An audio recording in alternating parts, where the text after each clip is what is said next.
之前我们讲过，吕布被曹操打败后，和陈宫一起投奔了徐州牧刘备。那么他为何要反叛刘备？刘备为何要投奔曹操呢？本期视频我们就一起走进吕布2次偷袭刘备及刘备投奔曹操。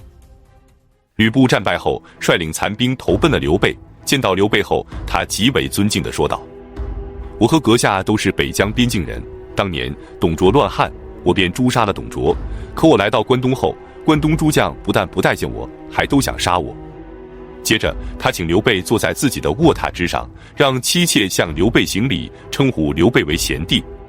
刘备见吕布如此的低三下四，不像英雄所为，表面上虽然应付着，可心里却有点厌恶他。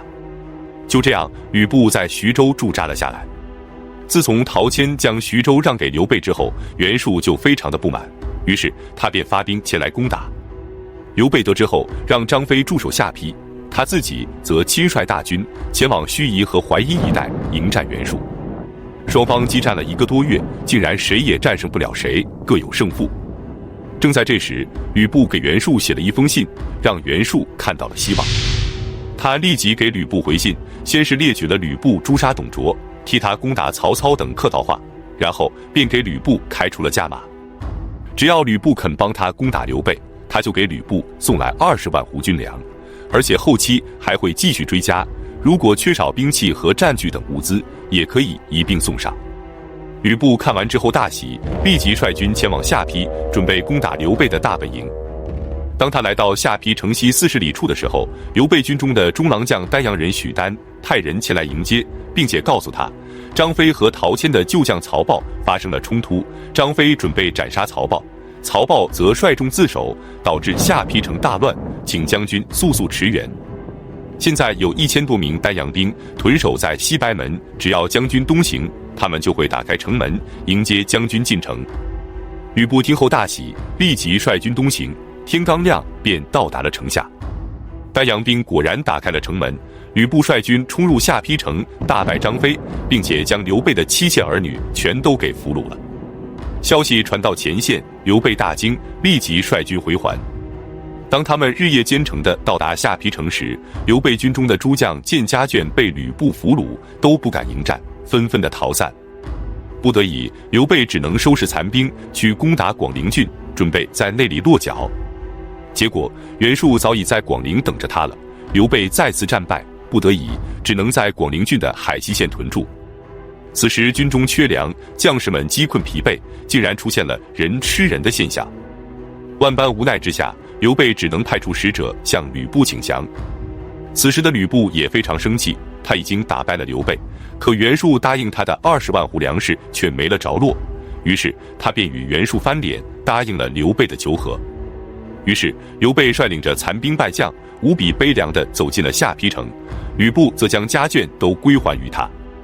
这时吕布手下的诸将都来劝说道，刘备此人反复难养，最好趁早把他给杀了。可吕布不但拒绝了，还把此事告诉了刘备。刘备明白吕布这是给自己一个下马威，于是便向吕布提出前往小沛屯驻。吕布非常爽快地就答应了，并且任命他为豫州刺史，让他前往小沛驻扎。刘备走后，吕布便自称为徐州牧。这是吕布出关以来第一次有了立足之地，下邳城以及整个徐州都是吕布的地盘了。196年6月的一天夜里，吕布正在睡觉，突然有一支兵马潜入城中，直冲吕布的府邸，准备刺杀吕布。惊慌之下，吕布携带妻子从墙壁的一角跃出，直奔高顺的军营。高顺连忙问道：“是谁这么大胆，竟然敢刺杀将军？”吕布回想说道：“我走得匆忙，并没有看清到底是谁，但听口音应该是河内郡的人。”高顺便猜想应该是郝萌，随即率军前往郝萌的大营。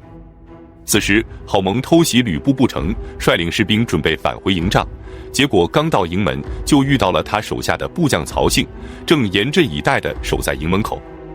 之后双方便立即展开激战。等高顺赶到的时候，郝萌被斩下了一条臂膀，曹信也已身负重伤。高顺立即斩下郝萌的首级，抬着受伤的曹信去面见吕布。吕布询问曹信关于此事的原委，曹信回答说，郝萌是受了袁术的鼓动才造反的。吕布又问同谋的还有谁，曹信回答说还有陈宫。当时陈宫就坐在吕布的旁边，听闻后脸色变得通红。良久，吕布才质问陈宫，袁术狡诈多变，贪婪成性，你怎么能帮助他而背叛我呢？陈宫缓缓地说道，袁术算什么东西，我只是生气你不听我言，放走了刘备，所以我就和郝萌密谋，教训你一下。吕布听完哈哈大笑，也不再处罚陈宫。10月，袁术派出大将纪灵，率领步骑兵3万余人前来征讨刘备。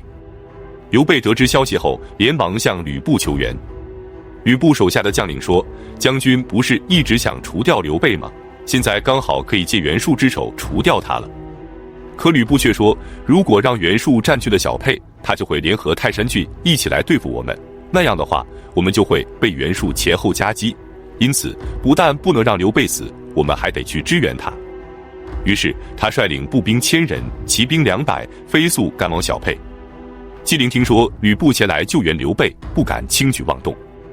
吕布在距离小沛西南1里的地方扎下营寨，之后他便派人去请刘备和纪灵前来饮酒。他对纪灵说，刘备是我吕布的贤弟，你率军围困他，我肯定是要来救他的。之后还大言不惭地说道，我吕布生性不爱争斗，只喜欢替别人解除纷争。随即他命人在营门外竖起一只戟，对纪灵说道，如果我能射中戟上的小枝，你就立即停止进攻，如果射不中，那你和刘备决一死战，我不再掺和。纪灵和刘备都表示同意，于是吕布搭弓射箭，正好射中了小枝。诸将大为震惊，纷纷夸赞他有天神般的威力。之后纪灵罢兵而去。回到军营后，陈宫便对吕布说，现在袁术的大军已退，刘备已经在小沛召集了1万余人，如果此时不再图谋，恐成后患啊。于是到了夜晚，吕布突然偷袭刘备的军营。刘备听闻吕布再次偷袭他，知道抵挡不住，只能拼死突围，带着残兵败将前往许县，投靠曹操去了。那么曹操能够收留刘备吗？我们下期接着讲述。